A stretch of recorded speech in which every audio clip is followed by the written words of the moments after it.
Dit is Ljouwertkenner Dirk Zwierstra en dit is zijn sammeling bij het Historisch Centrum Ljouwert. En het is nog net alles. Nou is het beeldmateriaal van bijgelijks de maritieme skiertnis, de Tweede Wereldoorlog en Nederlands-Indië, had Zwierstra zelfs foto's maken van haast elke Ljouwerter stritten. En hij samelde printbriefkaarten van Ljouwert. Ja, dit is dus een voorbeeld van printbriefkaarten van Dirk's bijzondere collectie. En waar hij hier toevallig even het Europaplein bij de hand. En het is gewoon geweldig mooi. Hij had het heel goed gerubriceerd, alles op stritnamen.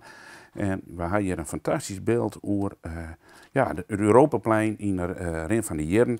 En het is ook vrij actueel, want het gaat op het moment wat op een schop. Dus het is eigenlijk wel heel aardig. Hij had dus een printbriefkaartenverzameling, dat is de hoofdmoot misschien wel, maar hij had duizenden foto's. Dirk week altijd met zijn camera op paard. Altijd wat baden in de ster, had het verslijn.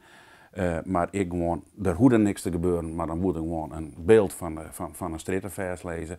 Die had ik zelf gefotografeerd en keurig op stritnamen gerubriceerd. En dat ben ik echt duizenden exemplaren. Dus daar leid ik nog een heel grote uitdaging. En ik zie al wat branden voorbij komen. Ja, klopt. Hij had daar waarschijnlijk ook wel wat een passie voor hoorn. Ik heb zo dat hij is bezig met een soort encyclopedie van Ljouwert om te lezen. En hier een compleet oersjoch van alle branden van oude 1392 ont zeg maar Juster of jij Juster.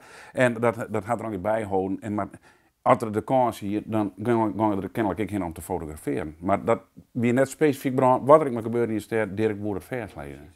Hij woer eigenlijk van elke stritten wel een printbriefkaart ha.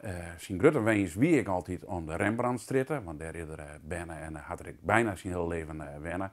Daar wilde ik heel graag een printbriefkaart van haar. Nevens mij is er daar net in slagen, maar dat mag we nog even uitzien of dat klopt of net.